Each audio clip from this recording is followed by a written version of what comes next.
कट्टर सनातनी हिंदू आए हैं डिबेट के लिए, इनको ऐड करता हूँ। हाँ जी, कट्टर सनातनी हिंदू, बताएँ भाई? सर मेरे को एक चीज़ समझ नहीं आती। आप कहते हैं कि भई हुँ, हुँ। हमको पाखंडवाद से बाहर निकलना है।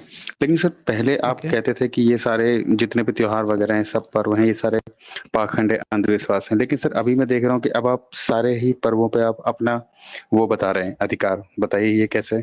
नहीं तो हम ये थोड़े कह रहे हैं कि आपको पाखंडी बन के त्योहार मनाना है। हम तो आपसे ये कह रहे हैं कि भई हमारा जो कल्चर है, ये तो आप शुरू से पहला वीडियो से हमारा देखते जाइए। हमने हमेशा कहा है कि कल्चर को कभी आप खत्म नहीं कर सकते, आप अंधविश्वास खत्म करिए। हमारा कल्चर है, रेशनल कल्चर है। हमेशा मैंने वीडियो मेरा 22 देखिए ना, उसमें सीधे-सीधे मैंने कहा है कि बाकी के जितने धर्म हैं, वो सारे के सारे धर्म आपको क्या बता रहे हैं? आपको बस बिलीव करो। मैंने कह दिया है, ईश्वर की वाणी है, अल्लाह की वाणी है, गॉड की वाणी है, वो कह दिया है तो मानो, यही तुम्हारा काम है, नहीं तो स्वर्ग नरक में तुमको जहन्नुम जो भी हेवन हेल है वहाँ पे भर्ता कर दिया जाएगा, वहाँ पे अच्छी तरह से फ्राई कर दिया जाएगा। लेकिन हमारा कल्चर है वो एथिज़्म का कल्चर है ना, कल्चर मनाया जा रहा है, उसका अपना कारण है, लोगों को उसमें मज़ा आ रहा है, तो पाखंड और अंधविश्वास के साथ क्यों मनाना? जब उसकी सारी चीज़ें पता ही चल रही है कि प्राकृतिक लैंग्वेज में, पाली-पाकित में, भाषाओं में कैलेंडर है, उसी कैलेंडर से पाली-पाकित में नाम वाला त्योहार मनाया जा रहा है, जो कि संस्कृत में भी नहीं है। क्या दिक्कत आ रही है फिर इससे? बताएँ हमें?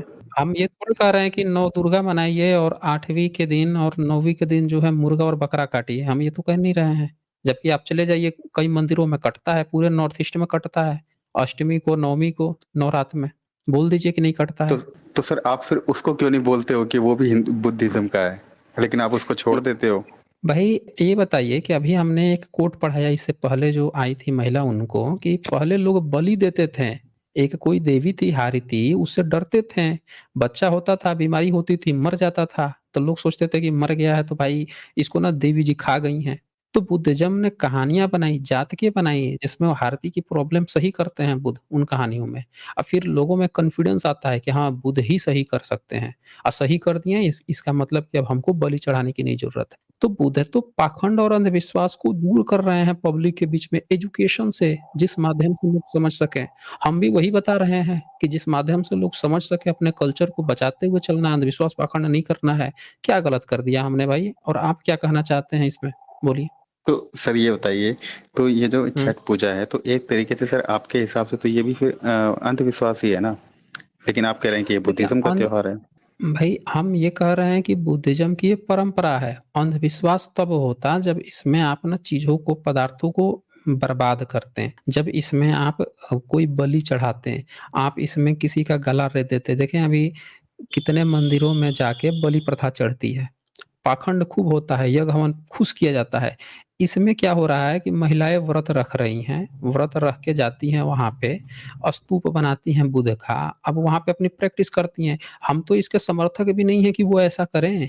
हमने कभी कहा कि सब लोगों को छठ मनानी चाहिए, ये कभी नहीं सुने होंगे। हमने उनको ये बताया कि वो जो मनौती मन्नत भी माँग रही हैं, जो स्तूप बना रही हैं, वो बुद्धिज़्म से रिलेटेड है, उसी की वो कर रही हैं उपासना, लेकिन अपने को वो समझ रही हैं कि वो किसी हिंदू का कोई कल्चर मना रही हैं। हम उनको वो बता रहे हैं कि जब वो स्तूप है, तो फिर आपको इतनी हार्ड फास्टिंग करने की नहीं ज़रूरत पड़ेगी। अगर आपका कल्चर है, तो हमने क्या कहा कि एक स्टेप आगे बढ़िए, एक स्टेप आगे बढ़ने के बाद से आप उसको समझोगे ना फिर, कि आगे हमको क्या करना है, इसकी भी ज़रूरत है कि नहीं है।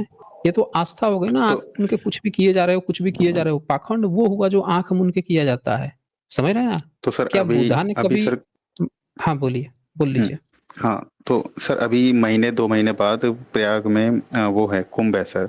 तो फिर अब आप ये हुँ। बताइए कि मतलब फिर ये बुद्धिज़्म का है या नहीं है? और जो वो कामाख्या में जो बलि प्रथा होती है, वो फिर बुद्धिज़्म का है या नहीं? देखें, एक बात तो आप समझिए कि जो जिसकी आप चर्चा किए अभी कुंभ कुंभ मेले की, तो कुंभ मेला का ज़िक्र इतने सारे लोग आए हैं, किए तो हैं कुंभ मेला का ज़िक्र। आपको याद है कि किस यात्री ने किया था कुंभ मेले का ज़िक्र? हुँ? सर देखिए जो भारत कुंभ मेला में है वो सर जो नालंदा शिव जी हैं नालंदा अच्छा बोलिए, बोलिए सुन लें हम भाई, जो सर क्या कारण है? जो सर कुंभ मेला है वो सर शिव जी के जो एक हुँ। कहानी है उसके हिसाब से सर मनाया जाता है सर 4 जगह पे वो आपको ही पता होगा। तो सर वो फिर कैसे सर बुद्धिज़्म का हो गया? हुँ, अरे भाई, 1 मिनट आपने कहा कि शिव जी हैं, ये 7वीं हुँ। सदी में, 6ठी सदी में नालंदा विश्वविद्यालय के छात्र थे, 15-15 साल पढ़े हुए अपने समय के सबसे सर्वोच्च व मेधावी छात्र लोग थे। एक बार उनको भी तो पढ़िए कि उनके समय काल में, ये तो आपने अपनी तरफ से व्याख्या बना ली ना ये। ये तो आपको किसी ने व्याख्या सुना दी। हकीकत ये है कि इसके सबूत कहाँ हैं? क्या इसके कहीं सबूत मिलते हैं? किसी इंस्क्रिप्शन में मिलता है कि शिव जी जो हैं अपनी पत्नी का जो जल गई थी, उनका लाश लेके घूम रहे थे, जहाँ-जहाँ गिरा वहाँ-वहाँ पे कुंभ का मेला लगने लगा, 4 जगहों पे क्या गिरा 12 साल में, कहीं पे मिला आपको सबूत? नहीं मिलेगा ना। लेकिन 7वीं सदी में सबूत मिलते हैं, ये देखिए ना 15 साल ये बंदे ने पढ़ाई किया नालंदा विश्वविद्यालय में, अब प्रयाग के बारे में इतने डिटेल्स में लिखा। हुँ, ये देखिए फेन-सॉन्ग क्या लिखता है, ये बताता है कि ये देखिए, उस समय उस नगर का राजा वैश्य जाति का, ये वैश्य लिख दिया है अनुवादक ने, वैश्य नहीं होता है, वैश्य होता है। वैश्य एक वंश है, जिसका नाम हर्षवर्धन था। अब ये जो हर्षवर्धन राजा था, ठीक है? इसी का नाम शीलादित्य भी किया गया। अब ये जो क्या करता था, ये पूरा ये कहानी चल रही है यहाँ पे। अब मैं आपको दिखा देता हूँ कि जो कुंभ मेला की आप बात किए हैं, ये देखिए ये। पढ़िए तो स्क्रीन पे क्या लिखा है? कट्टर सनातनी हिंदू। हाँ, हुँ। प्रत्येक प्रत्येक 5वें वर्ष में वह विमुक्ति कुंभ का मेला नाम का एक बहुत बड़ा मेला आयोजित करता था, जिसमें वह अपना संपूर्ण खजाना दान कर देता था। केवल सेना के हथियार शेष रहते थे, जिनका दान करना ना तो उचित ही था और ना ही दान कर देने पर भिक्षुओं के ही किसी काम के थे। प्रत्येक वर्ष सब प्रांतों के श्रमणों को वह इकट्ठा करता था और तीसरे तथा 7वें दिन सबको चारों प्रकार की वस्तुएँ, अन्न, जल, औषधि और वस्त्र दान करता था। उसने कितने ही धर्म सिंहासनों को सोने से मढ़वा दिया तथा अनेक उपदेशासनों को रत्नों से जड़वा दिया था। उसने भिक्षुओं को वादानुवाद डिबेट के लिए भी आज्ञा दे रखी थी तथा अनेक सिद्धांतों पर स्वयं विचार करता था कि कौन-सा सिद्धांत सबल और कौन-सा निर्बल है। भिक्षुओं को दान, दुष्टों को दंड, दुष्टों का अनादर और ज्ञानियों का आदर करने के लिए सब प्रकार से तैयार रहता था। यदि कोई भिक्षु सदाचार के नियमानुसार आचरण रखते हुए धर्म के मामले में विशेष प्रसिद्ध हो जाता था, तो राजकुमार उस भिक्षु को बड़ी प्रतिष्ठा के साथ सिंहासन पर बैठाकर उसके धार्मिक उपदेशों का श्रवण करता था। अब जी। ये बताइए कि ये तो राजा जो है, हर्षवर्धन राजा है, शिलादित्य है, ये तो बता रहा है कि कुंभ का मेला जिसे आप समझते हैं, उस समय इसका नाम विमुक्ति था, जो हर 5 साल में वो जो संगम था, वहाँ पे मनाया जाता था और वहाँ पे वो अपना तो संपूर्ण संगम तो इसमें खजाना नहीं दान लिखा कर हुआ है। देता था। अरे भाई संगम नहीं लिखा हुआ है, ये पढ़िएगा तब ना आपको पता चलेगा कहाँ की बात चल रही है। अच्छा ठीक है, आप हुँ, बताइए, आगे बताइए आप। ठीक है, आप आगे हुँ। बताइए। ये जिस जगह की बात ये देखें यहाँ पे क्या लिखा है, उसने गंगा के किनारे पर कई हजार स्तूप 100-100 फीट ऊँचे बनवाए। ये दिख रहा है आपको? हुँ, हुँ। दिख रहा है सर। दिख रहा है ना? और हुँ, हुँ। जिसने खाने और पीने की सब प्रकार की सामग्री प्रस्तुत रहती थी तथा वैद्य लोग औषधियों सहित सदा तैयार रहते थे, जिन्होंने यात्रियों के निकटवर्ती दुखी दरिद्र व्यक्तियों को बिना किसी प्रकार की रुकावट के अपरिमित लाभ पहुँचता था। सब स्थानों में जहाँ-जहाँ पर बुद्ध भगवान का कुछ चिन्ह थे, उनको संग्राम स्थापित किए। ये बात चल रही है गंगा के किनारे कई हजार स्तूप और इससे ऊपर आप जाएँगे जो कन्नौज की बात चल रही है, उसी में आगे प्रयाग की बात चल रही है, वहाँ के गंगा की बात चल रही है ये। और तब आगे फिर इसी में आगे लिखता है कि प्रत्येक 5वें वर्ष में वह विमुक्ति कुंभ का मेला वहाँ लगवाता था, इसी किनारे। अब इसको और आगे पढ़ेंगे तो वो भी बात आपकी आ जाएगी ना कि इसी के किनारे ये जी, देखिए। ठीक है सर, वो चलिए मैंने आपकी बात मान ली। ठीक है। हाँ, तो हाँ, तो अभी सर मुझे आप ये बताइए कि अभी सर आपका तो कौन-कौन से इ और पहले त्योहारों पहले पे ये तो क्लेम है? ये जी। नहीं, हम हमारा कोई क्लेम है नहीं ना, हमारा तो सब है ना। क्लेम तो वो लोग करें जैसे ये किताबें खुल रही हैं, सबूत दिख रहा है तो वो लोग अपना सबूत दिखा दें। भाई ये बताइए कि 7वीं सदी में नालंदा विश्वविद्यालय को तो कोई नहीं नकार सकता है ना कि नालंदा विश्वविद्यालय में 15 साल पढ़ा हुआ लड़का जब ये बात लिख रहा है, उसके सबूत मिल रहे हैं। तो जब ये सारी चीज़ों के सबूत मिल ही रहे हैं, अब वहाँ पे भी खुदाई वगैरह से बुद्धिज़्म के बहुत सारे सबूत मिल ही रहे हैं, तो ये अपना सबूत दिखाए ना कोई भी पुराना कि भई 7वीं सदी उससे पहले इनका तो कोई कुंभ मेला लगता था। तो हुँ? सर हमारा तो रामायण और महाभारत तो सर 5000 साल पहले हुआ ना, उसका कैसे मिलेगा प्रूफ़? बताइए? अच्छा ये बताइए कि 5000 साल पहले हो गया, उसके बाद से उसको आपने पेटी में बंद करके नदी में बहा दिया था क्या? कि उसके बाद से कभी हुआ ही नहीं? हुँ? सर फिर 5000 मुगल साल काल में में वो सर सारी पेटी मिल गई। सभ्यताएँ। नहीं हुँ। ठीक है, 5000 साल पहले आपने की, तो फिर आपने रामायण, महाभारत में अपनी ये कुंभ वाला काम कर लिया। फिर सारा अपना नियम, कानून, पोथी-पत्रा एक बाल्टी लेकर आए, एक जो है बक्सा लेकर आए, उसमें रख दिए, गंगा में दहवा दिए। फिर सीधे अंग्रेज़ों के समय में वो बक्सा खोले लगे दिखाने कि देखो हम तो सीधे त्रेता युग में या द्वापर युग में करते थे, बीच में कभी नहीं किया। ये सब पेटी में रखा था इसीलिए आपको सबूत नहीं मिल रहा है। कागज़ में लिख के रखे थे, ऐसा था क्या? अरे भाई 5000 साल पहले किए होंगे तो 4000 साल पहले भी किए होंगे, 4000 साल तो 4500 साल पहले भी किए होंगे, 3500 साल कभी तो दिखा दीजिए, 2000 साल पहले भी तो किए होंगे, परंपरा पीढ़ी दर पीढ़ी तो लाए होंगे तो हर पल किए होंगे ना, हैं? चलिए सम्राट अशोक के समय ही दिखा दीजिए, 2500 साल पहले, सवा 2000 साल पहले भी तो किए होंगे, जब 5000 साल पहले किए हैं तो पीढ़ी दर तभी ना लेके आए होंगे, जब हर हर साल, हर वक़्त किए होंगे तो।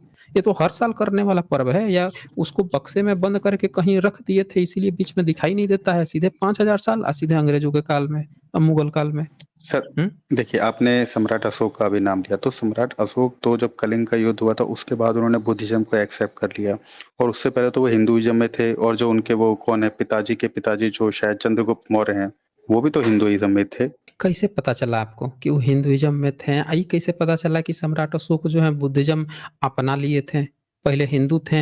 ये बताइए कि सम्राट अशोक जो हैं, उन्होंने कहीं लिखवाया है कि वो पहले हिंदू थे फिर बुद्धिस्ट बन गए?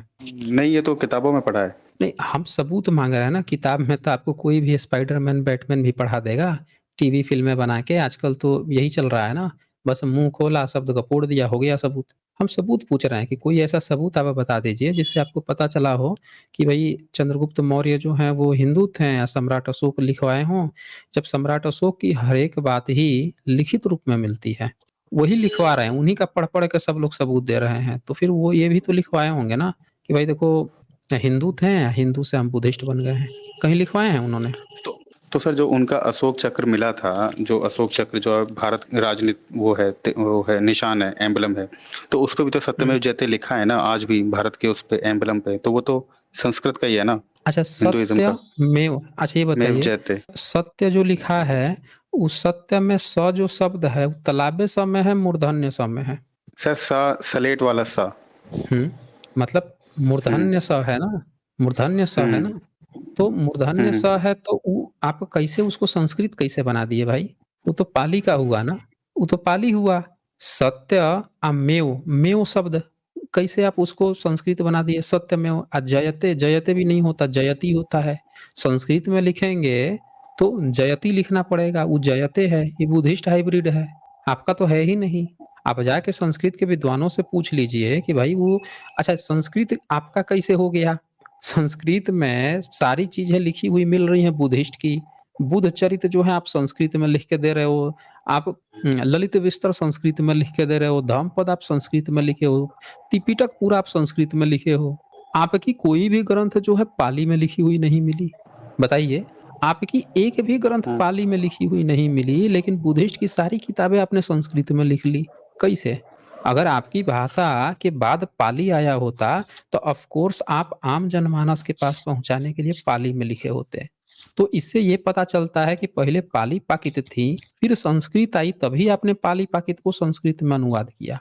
जैसे मुस्लिम आए थे, तो पहले मुस्लिम जब आए यहाँ पे तो उनके साथ अरबी-फ़ारसी आई, तब आपने यहाँ की किताबों का अरबी-फ़ारसी में लिखा। अंग्रेज़ आए, तो उनकी भाषा बाद में आई, तब उन्होंने इन सारी चीज़ों का अनुवाद अंग्रेजी में किया। तो जो बाद में आता है, वो अपने में अनुवाद करता है। तो आपने पाली-प्राकृत की किताबों का संस्कृत में अनुवाद किया, लेकिन एक भी संस्कृत किताब का पाली-प्राकृत में नहीं अनुवाद किया, यानी पाली-प्राकृत आपके बाद आई ही नहीं है, आपके पहले थी। समझ रहे हैं मेरी बात को? तो तो सर आप ये कहना चाहते हैं कि कोई भी मतलब हिंदुइज़्म का ग्रंथ कोई भी पाली प्राकृत लैंग्वेज में क्यों नहीं है? आप ऐसा कहना चाहते हैं? ये बताइए कि जब आम जनमानस की भाषा पाली-प्राकृत है, कैलेंडर पाली-प्राकृत में है, पर्व त्योहार पाली-प्राकृत में है। आप जो है तो कैलेंडर देखिए ना, चैत्र, वैशाख, जेठ, आषाढ़, सावन, भादो, कुंवार, कार्तिक, अगहन, माघ, पूस, फाल्गुन, मतलब 12 जो मंथ हैं, वो भी आपके पाली-प्राकृत में है, बुद्धिस्ट के हैं। सब आप चौथ मना रहे हो, तीज मना रहे हो, आज छठी मनाने जा रहे हो, सब पाली-पाकित में है, आपका एक भी संस्कृत तक में नहीं है। तो संस्कृत अगर आपकी आ गई थी, तो संस्कृत में तो सब कन्वर्ट कर लिए होते ना, आपका पर्व त्योहार था, ये तो ज़बरदस्ती आप चिपका रहे हो उसपे। आप जबर तो अच्छा सर अब ये एक बात बताइए। और एक बात और, आपने क्या कहा था कि सम्राट अशोक जो हैं, वो हिंदू थे या बुद्धिस्ट बन गए, ठीक है? ये हुँ, बताइए, ये मैंने पाहियान की किताब खोली है, 399 ईस्वी में भारत में आया है ना? हुँ, हुँ। अब इसने चौथी सदी है, ई अंगार स्तूप देखा था यहाँ पे। इतनी 1 नंबर पढ़िए तो क्या लिखा हुआ है? यह स्तूप मौर्यों का बनाया हुआ पिपली वन में था। भगवान बुद्ध के महापरिनिर्वाण पर जब उनके शरीर के सब धातुओं का विभाग हो गया, तब मौर्य लोग पहुँचे। उन्हें द्रोण ने चित अभी देखिए सर, द्रोण आ गया तो द्रोणाचार्य तो आ ही गया ना। आप देखिए वर्ड आ गया द्रोणाचार्य। अरे! ने पहले चिता पढ़ के लीजिए, फिर अंगार पहले पढ़ दिए लीजिए। थे। हुँ, ओके, उन्हें लाकर उन लोगों ने अपने यहाँ पे स्तूप बनवाया। यह स्थान गोरखपुर हुँ। जिले में कसया अब वो जंटी के दूसरा हो पास गया, है। वो दूसरा हुँ, जगह चला गया। अब यहाँ पे द्रोण देवनागरी लिपि में लिखा है, उसका नाम दोन है, दोन। और वो जो दोन है ना, उसका चित्र भी मिला है ना, चीवर पहिना है, जनेऊ थोड़े पहिना है, हैं? बुद्ध की अस्थियों का आप बुद्धा बोन्स जो है, जो 8 पार्ट में डिवाइड हुआ है, उसका आप तस्वीर देख लीजिए, तो वो आपको मिल जाएगा ना। रुकिए मैं निकालने की कोशिश करता हूँ। तो सर तो आपसे जो उस भी सर जुड़े होंगे वो सर कोई हिस्ट्री में पास हुआ है कि नहीं? ये बताइए। सब लोग हिस्ट्री से ही पढ़े हैं भाई, पूरे हिस्ट्री में ही सारा पढ़ाई हुआ है। आप काहे सोच रहे हैं कि हिस्ट्री में नहीं हुआ है? हिस्ट्री में उसका पूरा पढ़ा गया है, उसका सारा चीज़ निकाला गया है, रिसर्च की गई है, इससे थोड़ा हवा में बात चल रही है। तो अब ये तो सर देखिए हम आपके आपको हिसाब से अगर पेपर लिखा जाएगा तो फिर तो फेल हो सकते हैं सर हम। फेल हो नहीं, आगे फेल होंगे ना। पहले ये देखिए ये यहाँ पे अंगार स्तूप को मौर्य ने बनाया किस समय? जब दोन ने 8 भागों में डिवीज़न कर दिया, जब मौर्य लोग पहुँचे उनको दे दिया। तो मौर्य लोग मंदिर बनवाना चाहिए था, अगर वो लोग हिंदू थे, तो किसी ऋषि-मुनि का समाधि बना दिए होते। वो बुद्धिस्ट का बना रहे थे। चलो ठीक है, वो बुद्धिस्ट थे, एक बात। अब बताइए कि क्या उसके बाद से सम्राट अशोक के बीच में उन्होंने धर्म परिवर्तन कर लिया था क्या? कभी में? कोई सबूत मिला है उनके धर्म परिवर्तन करने का? सर अब इसका सर सबूत कैसे मिलेगा सर? अब उन्होंने कैसे मिलेगा? तो अब देखिए यहाँ पे हमारे पास क्या सबूत मिला? एक सबूत मिला कि मौर्यों ने सम्राट अशोक के स्तूप बनाए उनके अस्थियों पर, एक सबूत। सम्राट अशोक ने अपने पुरखों के काम को आगे बढ़ाया, दूसरा सबूत। अब उसके बाद से ये 2 घटनाएँ, पहला भी बुद्धिस्ट, दूसरे भी बुद्धिस्ट, बीच में धर्म परिवर्तन की कोई घटना नहीं, कोई सबूत नहीं। तो इसका मतलब तो ये है कि मौर्य शुरू से ही बुद्धिस्ट थे।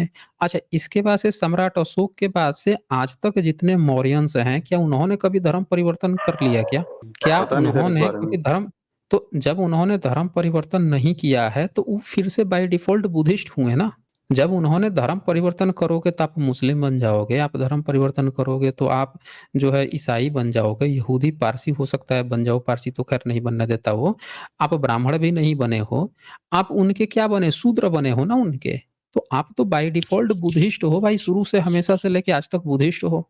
आप जो हैं ये देखो ना, जब मौर्यन्स बुद्ध के समय बुद्धिस्ट थे, सम्राट अशोक अपने देखिए 2 चीज़ होता है, एक होता है ना कि एक व्यक्ति जो है वो अपने माता-पिता देखा कि हमारे माता-पिता राज किए हैं, वो बुद्धिस्ट थे, तो अब वो क्या किया ना कि अपने पूरा दिमाग लगाया है राज्य विस्तार में। फिर उसको समझ में आया कि यार राज्य विस्तार से ना खून-खराबा ज़्यादा हो रहा है, ऐसा करते हैं हम ना बुद्ध के धर्म का प्रचार-प्रसार करना शुरू करते हैं, ये ज़्यादा काम आएगा। तो वो उसको प्रचार-प्रसार तो इसमें ये कहाँ बात आ गई कि वो पहले हिंदू थे, उनके पुरखे तक पहले से ही बुद्धिस्ट थे।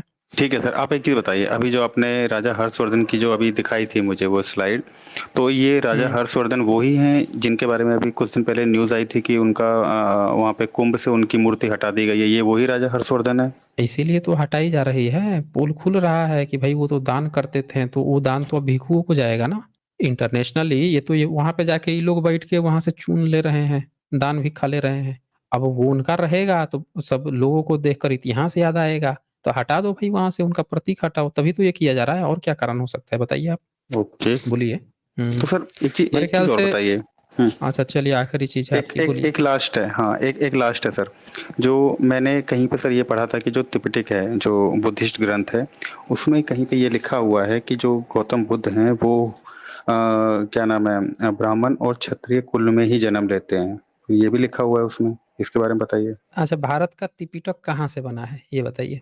मैंने आपकी हिस्ट्री में देखा है तो आपने बताया कि मतलब बाहर के देशों से ही लाके शायद कंपाइल किया है, जो बाहर उनका क्या नाम है? बाहर के देशों से आया है, हुँ, ठीक है। अच्छा, राहुल संकृत्यान श्रीलंका भी गए थे और कुछ गुजराती लोग जो हैं श्रीलंका से मैन्युस्क्रिप्ट भी लेके आए थे, उसको गुजराती मैन्युस्क्रिप्ट में भी ट्रांसलेट किए थे, उसका भी अनुवाद किया गया। अब बताइए, श्रीलंका से त्रिपिटक लेके आ रहे हैं लोग, श्रीलंका से बोधि वृक्ष लाया गया और श्रीलंका में इसका मतलब कि श्रीलंका वालों को तो जानकारी होगा ना बुद्ध के नियम का। हुँ। होगा ना, तभी तो वो सारी चीज़ें वहाँ से आ रही है। तो बाबा साहब अम्बेडकर को श्रीलंका के भिक्षुओं ने ही बोधिसत्व की उपाधि क्यों दे दी भाई?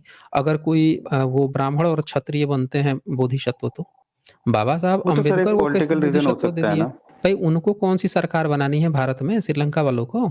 और उस समय कौन-सी बाबा अभी तो देश तुरंत-तुरंत आज़ाद हुआ था, यहाँ तो ऑलरेडी गवर्नमेंट चल रही थी।